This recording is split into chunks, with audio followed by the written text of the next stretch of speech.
সুপ্রিয় শিক্ষার্থীবৃন্দ, আমরা আমাদের পাঠ শুরু করছি। আমরা 3 ডাইমেনশনাল জিওমেট্রি করতেছিলাম। চ্যাপ্টারটার নাম ছিল আমাদের 3 ডাইমেনশনাল কার্টেসিয়ান কোঅর্ডিনেটস। আমরা এই চ্যাপ্টারে আজকে একটা ভিন্নধর্মী প্রবলেম সলভ করব এবং এটা খুবই গুরুত্বপূর্ণ, তোমাদের জন্য খুবই গুরুত্বপূর্ণ একটা প্রবলেম সলভ করব। আগের প্রবলেমগুলো থেকে খানিকটা ভিন্ন। তো এখানে আমরা আজকে যে কাজটা করব সেটা হচ্ছে দেখাও যে একটি ঘনকের দুটি কর্ণের অন্তর্গত কোণ cos ইনভার্স 1/3। একটি ঘনকের দুটি কর্ণের, তো আমাদেরকে আগে একটা ঘনক এঁকে নিতে হবে। আমরা আগে একটা ছবি এঁকে নিই।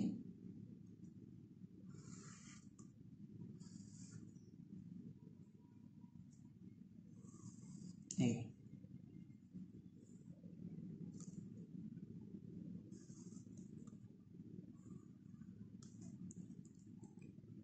একটা ছবি এঁকে নেব আগে ঘনকের।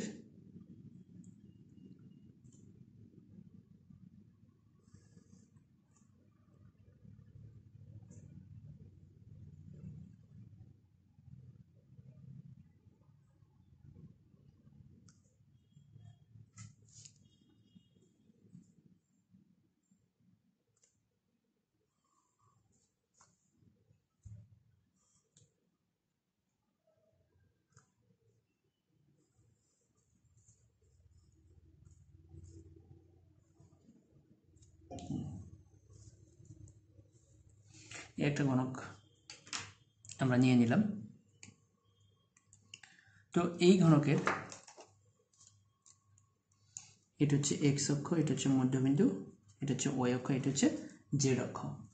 তারপরে এটাকে আমরা সূচিত করলাম এই বিন্দুটাকে এ দ্বারা, তারপর এই বিন্দুটাকে বি দ্বারা, এই বিন্দুটাকে সি দ্বারা, এই বিন্দুটাকে ডি দ্বারা, এই বিন্দুটাকে ই দ্বারা, এটাকে এফ দ্বারা, এটাকে জি দ্বারা সূচিত করলাম।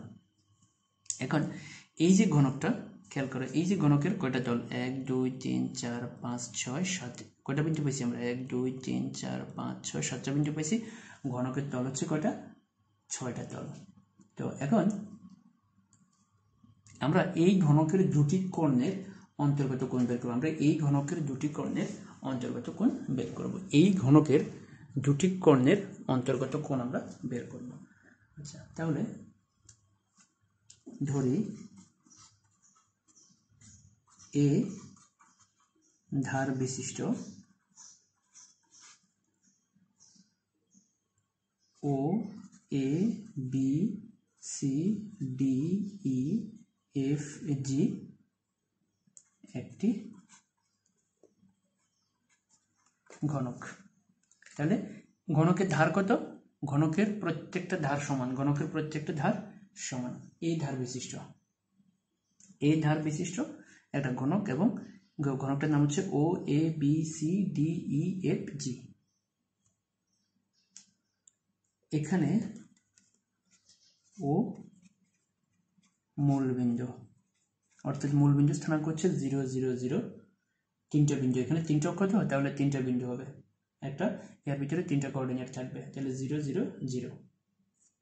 তারপরে এই যে ওই ধার, ওই ধার হচ্ছে এক্স অক্ষ বরাবর, ওসি ধার হচ্ছে ওয়াই অক্ষ বরাবর, এবং ওই ধার হচ্ছে জেড অক্ষ বরাবর, এবং ওই ধার এক্স অক্ষ বরাবর, ওসি ধার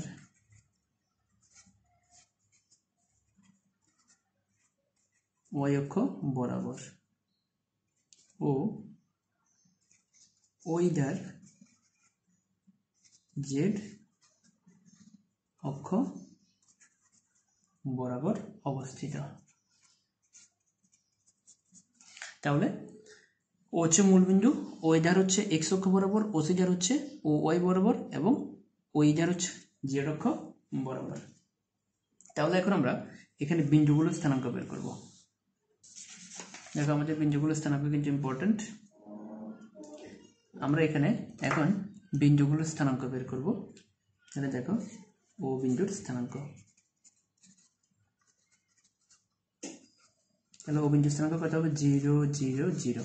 ঠিক একইভাবে এই বিন্দুর স্থানাঙ্ক কত হবে, খেয়াল করো এই বিন্দু কার উপরে, এই বিন্দু হলো এক্স অক্ষের উপরে, এখানে এক্স ব্যতীত বাকি সব শূন্য, এখানে এক্স ব্যতীত বাকি সব শূন্য।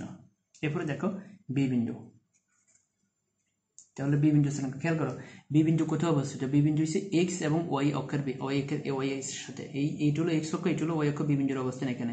তাহলে এখানে জেড এর জায়গাটা হবে 0, জেড এর জায়গা হবে 0, তার মানে এখানে হবে এ 0। ঠিক একইভাবে সি বিন্দু, সি বিন্দুটা কোথায় অবস্থিত, সি বিন্দুটা ওয়াই অক্ষের উপর অবস্থিত, তাহলে এখানে ওয়াই ছাড়া বাকি দুটো হবে 0, ওয়াই ছাড়া বাকি দুটো 0। এরপরে ডি বিন্দু, দেখো ডি বিন্দু কোথায় অবস্থিত, ডি বিন্দুটা ওয়াই আর জেড এর মধ্যে, ওয়াই আর জেড এর মধ্যে, তাহলে এখানে এক্স হবে 0, তাহলে এক্স এর জায়গায় 0, ওয়াই এবং জেড। ঠিক একইভাবে এবার ই বিন্দু স্থানাঙ্ক, দেখো ই বিন্দুটা হচ্ছে জেড অক্ষের উপরে, এই বিন্দুটা কোথায়, এই বিন্দুটা জেড অক্ষের উপরে অবস্থিত, তাহলে এখানে 0 0 এ। তারপরে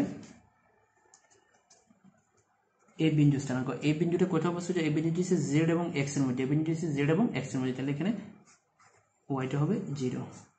তারপর আসুন জি বিন্দু, জি বিন্দুটা কোথায়, জি বিন্দুটা হচ্ছে ওয়াই এবং জেড এর মধ্যে, তাহলে এখানে এক্স হবে 0, তাহলে 0 এ এ। এখানে আচ্ছা জি বিন্দু, তাহলে আমাদের জি বিন্দুটা হিসাব করতে হবে, জি বিন্দু আর ডি বিন্দুটা একই জায়গায় পড়বে না, তাহলে জি হবে এ এ এ, ডি হবে এটা এ এ এ।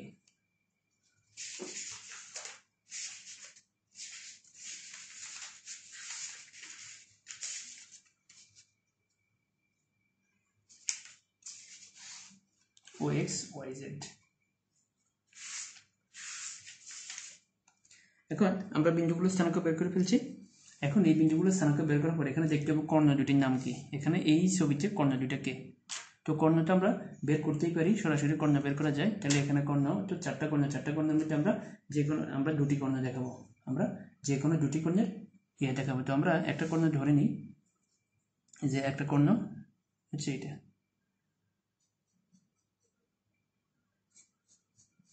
এফসি, একটা কর্ণ হচ্ছে এফসি, এই কর্ণটা এফসি, এফসি কর্ণ, এবং আমরা এফসি কর্ণ আর সিএফ কর্ণ, এফসি বা সিএফ, আর একটা কর্ণ হবে আমাদের ওজি এ।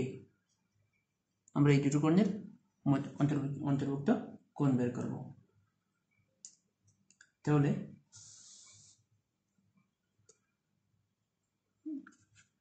ঘনকের কর্ণ দুটি কি কি, সিএফ এবং ওজি, সিএফ এবং ওজি। তো কর্ণ এখন কর্ণ তো আমরা বের করে ফেললাম, সিএফ এবং ওজি হচ্ছে কর্ণ, সিএফ এবং ওজি, সিএফ এবং ওজি হচ্ছে কর্ণ। এখন আমরা এই কর্ণ থেকে আমরা কি বের করব, মধ্যবর্তী কোণ। তো মধ্যবর্তী কোণ বের করার সূত্র হচ্ছে cos θ সমান a1 a2 যোগ b1 b2 যোগ c1 c2 by √ a1 square যোগ b1 স্কয়ার যোগ c1 স্কয়ার √ a2 স্কয়ার যোগ b2 স্কয়ার যোগ c2 স্কয়ার। আমরা আমাদের দিক অনুপাত লাগবে, কার দিক অনুপাত, আমাদেরকে সিএফ রেখার দিক অনুপাত এবং ওজি রেখার দিক অনুপাত বের করতে হবে। তাহলে সিএফ রেখার, মনে রাখবো কর্ণে কিন্তু একটা রেখা দিতে হবে, আমরা এটাকে কর্ণ লিখতে পারি বা সিএফ কর্ণ দিক অনুপাত বা সিএফ রেখার দিক অনুপাত দুইটাই লিখতে পারি, দিক অনুপাত। তো দিক অনুপাতের সূত্রটির মধ্যে নিশ্চয় মনে আছে x2 - x1, তারপর y2 - y1, তাহলে x2 - x1 cf, তাহলে f এটা হবে cf, এটা x1, এটা y1, এটা z1, এটা x2, এটা y2, এটা z2, তাহলে a - 0 সমান হবে কত, a, তারপরে a - a ইকুয়াল হবে 0, এরপরে cf a - 0 ইকুয়াল হবে a, তাহলে a a a, তাহলে এটাকে আমরা কিন্তু এটা লিখব।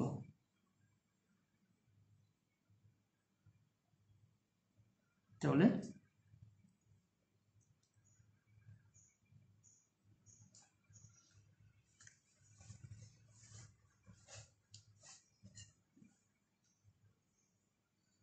সিএফ রেখার দিক অনুপাত সিএফ,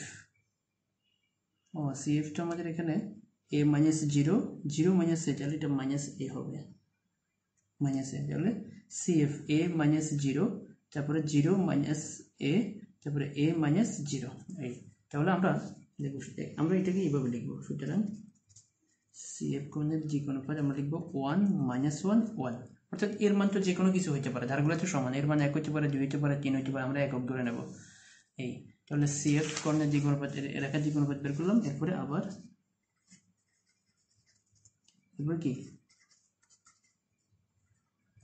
OG রেখার দিক অনুপাত তাহলে একই রেখার OG রেখার দিক অনুপাত OG ও হচ্ছে কত দেখো ও হচ্ছে কত 0 0 0 আর জি হচ্ছে কত a a a তাহলে a minus 0 a minus 0 a minus 0 কারণ এটা x1 এটা y1 এটা z1 এটা x2 এটা y2 এটা z2 তাহলে এখানে কি আসবে OG রেখার দিক অনুপাত আসবে a a a তাহলে আমরা এটাকে লিখব কিভাবে সুতরাং OG রেখার দিক অনুপাত হবে 1 1 1 এবার আমরা দিক অনুপাত পেয়ে গেছি এবার অন্তর্গত কোণ সুতরাং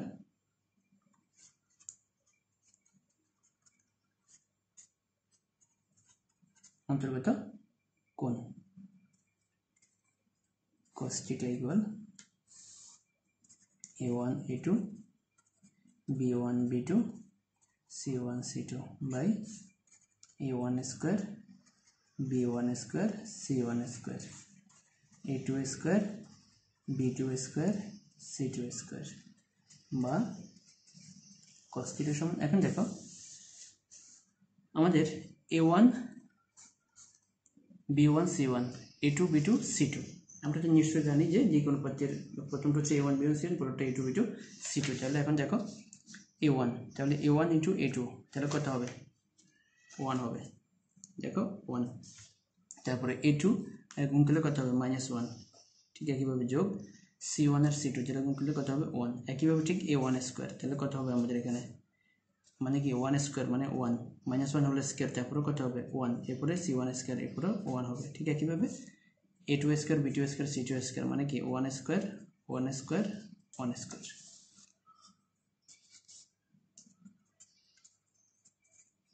তাহলে উপরে হবে 1 আর এখানে কত হবে √3 * √3 বা θ equal cos inverse 1/3 √3 গুণ দিলে 3 এইটা আমাদেরকে প্রমাণ করতে বলা হয়েছে তাহলে আমরা প্রথমে কি করলাম আমরা প্রথমে একটা ঘনক আঁকলাম এই যে ঘনকের ধারগুলো হচ্ছে a এবং ঘনকটার নাম হচ্ছে o a b c d e f g তাহলে ও হচ্ছে মূল বিন্দু ও এ x অক্ষ বরাবর ও সি y অক্ষ বরাবর ও ই z অক্ষ বরাবর তাহলে ও বিন্দু স্থানাঙ্ক হবে 0 0 a বিন্দু x অক্ষের উপরে এই কারণে a 0 0 তারপরে b বিন্দু x আর y এর ভিতরে তাহলে a a 0 c বিন্দু 0 a 0 d বিন্দু 0 a a e বিন্দু স্থানাঙ্ক z অক্ষের উপরে 0 0 a a বিন্দু হবে y z এর ভিতরে আর g বিন্দু হবে তিনটার ভিতরে তাহলে x y এখানে তিনটা হবে a a সেই তিনটা অক্ষকেই কভার করবে এখানে এখন ঘনকের দুটি কর্ণ একটা কর্ণ হচ্ছে CF একটা কর্ণ হচ্ছে OG এখানে মোট কর্ণ চারটা আমরা দুটো কর্ণ নিয়ে কাজ করতে বলছি যে আমরা দুটো কর্ণ নিয়ে কাজ করছি একটা হচ্ছে CF একটা হচ্ছে OG তাহলে এখন মধ্যবর্তী কোণ বের করতে হলে আমাকে CF এর দিক অনুপাত বের করতে হবে এরপর OG এর দিক অনুপাত বের করতে হবে তাহলে এখন কর্ণের কর্ণ একটি CF এবং OG তাহলে CF টাকে দিক অনুপাত তোমরা জানো কিভাবে বের করে দিক অনুপাত বের করছে x2 - x1 y2 - y1 z2 - z1 তাহলে CF তাহলে এটা x1 এটা y1 এটা z1 এটা x2 এটা y2 এটা z2 তাহলে a - 0 0 - a a - 0 তাহলে এটাকে আমরা a বাদ দিয়ে 1 1 দিয়ে করে দিলাম ঠিক একইভাবে এবার OG রেখার দিক অনুপাত ও এরপরে OG রেখার দিক অনুপাত অন্তর্গত কোণ সূত্র হচ্ছে এটা অন্তর্গত কোণে দেখো যে আমাদের এখানে এটা হচ্ছে a1 এটা b1 এটা c1 এটা b2 এটা a2 এটা b2 এটা c2 ক্যালকুলেশন করে আমরা মধ্যবর্তী কোণটা বের করে ফেললাম ঘনকের দুটি কর্ণের